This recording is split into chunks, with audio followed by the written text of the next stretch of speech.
En 2021, on fête les 100 ans de la radio les 40 ans de la libération des ondes et le lancement de la radio numérique DAB+ en France.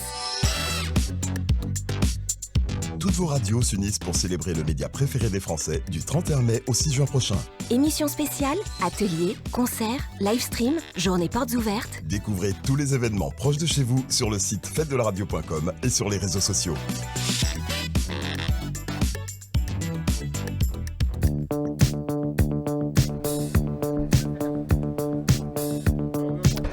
Coucou à tous, c'est bienvenue sur les 72 heures de la radio, la visitation au Mans dans le cadre de la fête de la radio au niveau national. Et on continue notre petite balade de témoignages de nos animateurs, de grandes personnes qui ont marqué l'histoire de la radio au niveau de la Sarthe. Et pour continuer cette aventure pendant une heure, on va commencer avec une animatrice qu'on connaît fort bien. Elle s'appelle Cassio Valérie. Elle va être interviewée par notre ami William. Bonjour à tous les deux. Vous allez bien? Bonjour. Bonjour. Ouais. Et merci donc de cette introduction, Valérie Cassio. Bonjour. Bonjour. Alors, on va parler un peu de votre parcours, même beaucoup d'ailleurs. Donc, merci de participer à cette fête de la radio, les 72 heures de la radio. Donc, logiquement, on s'est dit, tiens, on va demander à Valérie Cassio son avis, son parcours. Donc, vous êtes journaliste, c'est ça, chez Contact FM? Voilà, depuis 14 ans maintenant. Alors pour un parcours qui a débuté en fait par la presse écrite. Je suis correspondante de presse à Ouest France depuis 25 ans. D'accord. Donc on le sait très bien, ce n'est pas un statut qui permet de vivre. Donc j'ai cherché des petites annonces en lien avec le journalisme. Et à Radio Prévert, il y avait une offre d'emploi en juin 2002 à laquelle j'ai répondu. Et j'étais embauchée à Radio Prévert, j'y ai travaillé pendant 5 ans. L'opportunité a fait qu'habitant Château-du-Loir, il se libérait une place à Contact FM. Et donc, j'ai saisi l'opportunité et j'y suis maintenant depuis mars 2007. Donc, ça fait un petit bout de temps. Voilà, 14 ans, le temps passe. D'accord. Donc, comment la radio, vous y êtes arrivé un petit peu par hasard, c'est ça, mais vous y êtes resté, donc ça vous plaît en fait? Oui, voilà, tout à fait. Oui. Et puis, c'est un parcours un peu atypique. Effectivement, j'avais peut-être 2 expériences radio en tant qu'interviewée. Pour la semaine de la presse, Contact FM m'avait invité et j'avais été aussi interviewée par un des journalistes de Contact FM. À l'époque, j'étais présidente d'un club de tennis et on faisait un tournoi et il m'avait interviewée sur ça. Donc c'était les seules expériences que j'avais. À Radio Prévert, ça n'a pas posé de soucis puisque j'avais déjà 6 ans d'expérience en presse écrite, donc connaissance du terrain, des acteurs, des élus, des associations.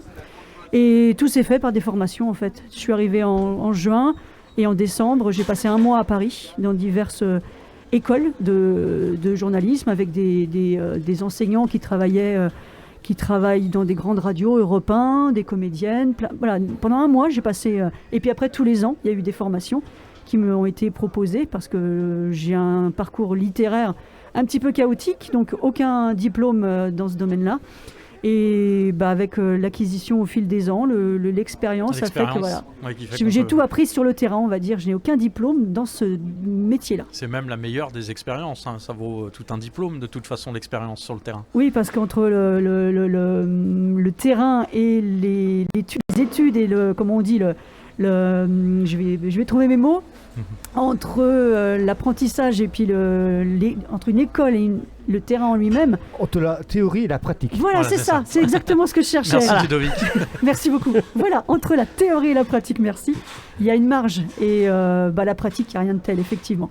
Alors, qu'est-ce qui vous plaît dans ce métier de journaliste au plus près des gens? Alors, ce qui me plaisait déjà dans mon expérience presse écrite, qu'on retrouve évidemment dans le milieu de la radio, c'est le contact avec les gens en général, avec toute la diversité qu'on peut trouver sur un territoire. Nous, on fréquente aussi bien des élus, on couvre des conseils municipaux, conseils communautaires, on anime des tables rondes, on travaille avec les autres radios, notamment la 25e heure du livre qui, j'espère, sera encore d'actualité cette année et les années à venir. Et c'est la polyvalence aussi du métier. C'est l'actualité, c'est jamais la même chose. On part des fois, on ne sait pas forcément à qui on va avoir affaire. On ne sait pas quand est-ce qu'on va rentrer aussi, il y a cet aspect-là. Et puis humainement, c'est très très enrichissant, quoi. La couverture des sujets c'est vrai, est très très large. Le panel est impressionnant. Et on rencontre des gens qui nous donnent aussi des émotions aussi bien de rire que de pleurs qui sont très enrichissantes pour soi.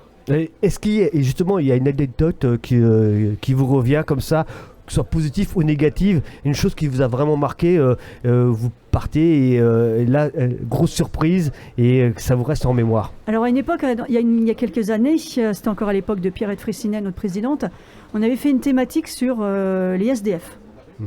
Donc on s'était réparti le travail avec Pierrette, Jimmy et moi, et chacun on partait interviewer des gens en lien avec ce thème. Et moi j'ai rencontré une dame qui avait 80 ans à l'époque, et avant qu'il y ait une structure sur le Château du Loir qui accueille ces personnes SDF ponctuellement dans un local qui était intercommunal, elle a commencé chez elle à accueillir ces personnes, femme très croyante, la main sur le cœur. Elle a commencé à recevoir ces gens chez elle, donc, dans sa maison. Elle les accueillait une nuit, 2 nuits.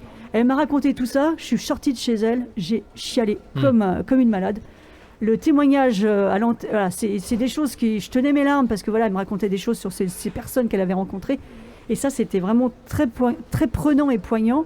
Et j'ai fait aussi l'interview d'un jeune homme qui a été victime de harcèlement scolaire à l'école, des tentatives de suicide. Un parcours très compliqué. Et là aussi, pendant l'interview, j'ai retenu mes larmes parce que je ne voulais pas exploser en sanglots devant lui. Mais voilà, c'est des émotions qui marquent, quoi. C'est la chance de ce travail, c'est d'être justement en contact très proche avec les gens et qui se livrent avec vous comme si vous étiez de la famille ou quelqu'un à qui ils pouvaient se confier, se soulager, quoi. Et moi, c'est ce qu'on me dit. On me dit au début, c'est ce qu'on me dit. Après, voilà, je suis assez ravie qu'on me dise ça, que j'ai mis les gens à l'aise. Je discute beaucoup avant de commencer l'interview. Et après, voilà, c'est un échange. Ça passe voilà, mieux. c'est l'humain avant tout. Hein. Et c'est là qu'on obtient le meilleur jus. Tout à fait. Ouais, les plus belles émotions, c'est cette manière-là. Des gens qui ne sont pas rassurés au début, on les voit en studio. Et après, ils me disent merci de m'avoir mis à l'aise parce que je ne savais pas du tout comment j'allais me comporter devant un micro. Même si ce n'est pas du direct, ça reste pour certaines personnes, on le voit, un frein. Et dès que le micro est allumé, certains, ils perdent leurs moyens et on n'a pas du tout le même lien qu'on avait avant l'enregistrement, quoi. Alors, le journalisme, il y a deux formes de journalisme. Alors, c'est pas pour opposer avec les radios commerciales, mais la façon de travailler n'est pas du tout la même. La longueur des reportages, on voit bien, nos radios...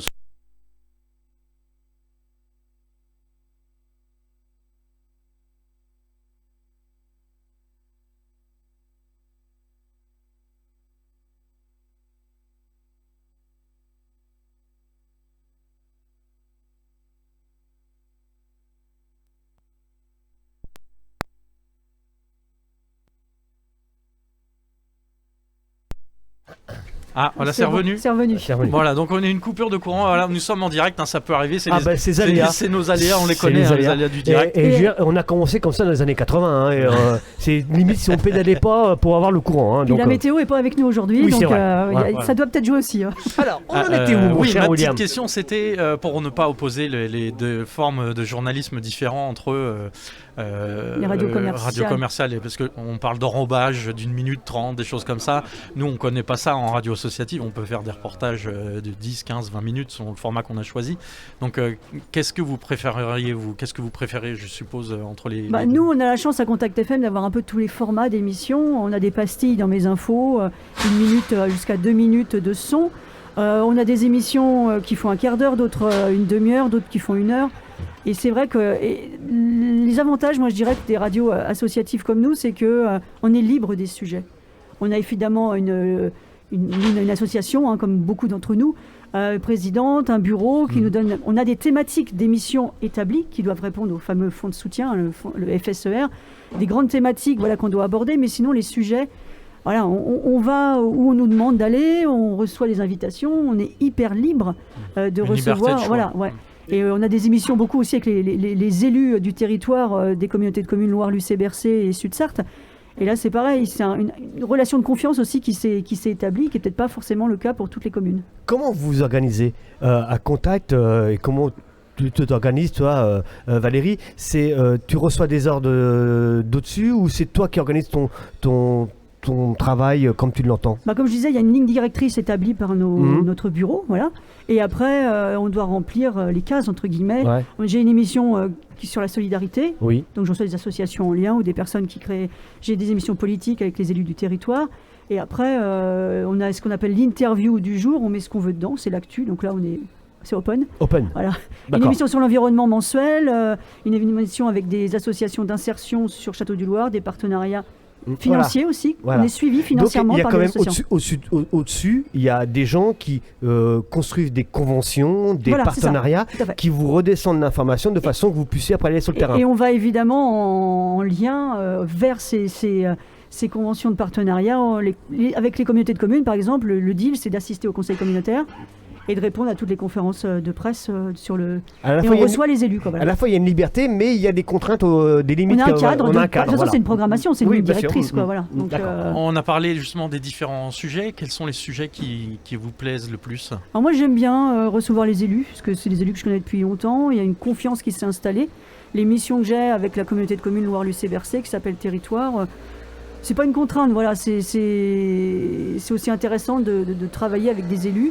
Et j'aime beaucoup mon émission sur l'environnement aussi, qui est variée, hein. L'environnement c'est beaucoup de choses, donc ça reste de l'environnement, mais après voilà, comme je disais, une liberté dans le choix de l'environnement. Quels sont les formats que vous avez le plus courant Il y a- sur Contact FM? Alors, on a les matinales, entre 7h30 et 9h. Après, on fait de l'info de midi 13h et 18-19. Ça, c'est tous les jours de la semaine. Et on a des formats d'émissions mensuelles, l'hebdomadaire, donc tous les jours pour l'interview du jour. On a fait des annonces emploi. Vous êtes seul ou vous avez des stagiaires, des services civiques ou Alors, pas normalement, du tout, on est deux. Là, on est en phase de recrutement. On est 2 journalistes en poste.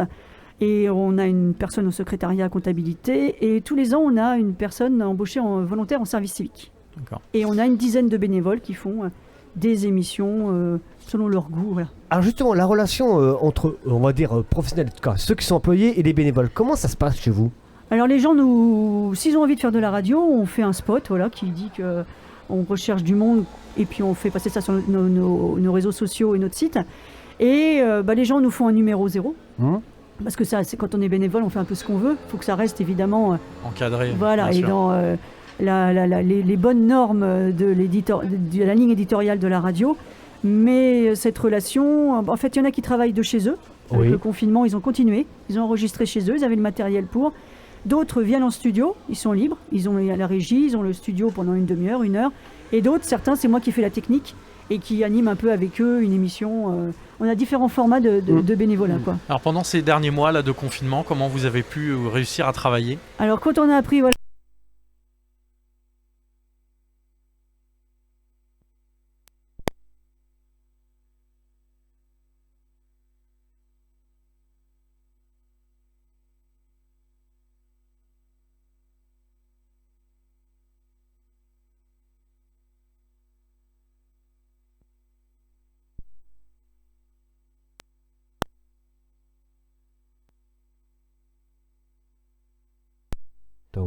C'est bon. Voilà. Ah voilà, on a décidément beaucoup de problèmes ce matin. Ça juste de commencer parce qu'on n'a pas eu de problème jusqu'à maintenant, mais bon voilà, c'est comme ça.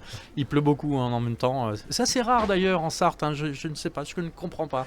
Ça arrive, ça arrive. Et de toute façon, il faut alimenter nos nappes Oui, c'est phréatiques. pour les agriculteurs. Ouais. Voilà, Voilà, nous on voilà. pense Donc, aux agriculteurs aussi. Voilà. Il faut y aller. Et du coup, j'ai complètement perdu ma question. Voilà. Et Alors, moi, on est- je n'ai plus non plus la question en tête. Mais c'est pas grave, on va rebondir. Est-ce que tu pensais, au tout début, tu as commencé la radio, faire ce que tu fais aujourd'hui à la radio, justement? Quand tu es rentré dans le monde de la radio, est-ce que tu t'avais comme objectif de faire non, les non. émissions politiques, environnementales Non, parce que c'était à la radio, à Radio Prévert, j'avais pas les mêmes fonctions. C'était pas des partenariats comme ça. C'était différent. Après, même quand je suis arrivée au début, il y a 14 ans à Contact FM, il n'y avait pas ces émissions-là. C'était notre nouvelle présidente, Catherine Malval, qui a mis en place des conventions avec toutes ces collectivités et ces élus qui ont fait qu'on avait une plus grande proximité avec eux. Et puis à Contact FM, maintenant, je suis coordinatrice d'antenne. Ouais. Je suis passée aussi programmatrice musicale. Mais tu as fait beaucoup de choses. Hein. Donc, ouais, j'aime bien. Ouais. Moi, j'aime bien être Ouais, overbooké. radio associative, on est assez polyvalent en Est-ce général. que tu arrives à dormir de temps en temps? Ouais, je me couche quand même je dors un petit peu, ouais.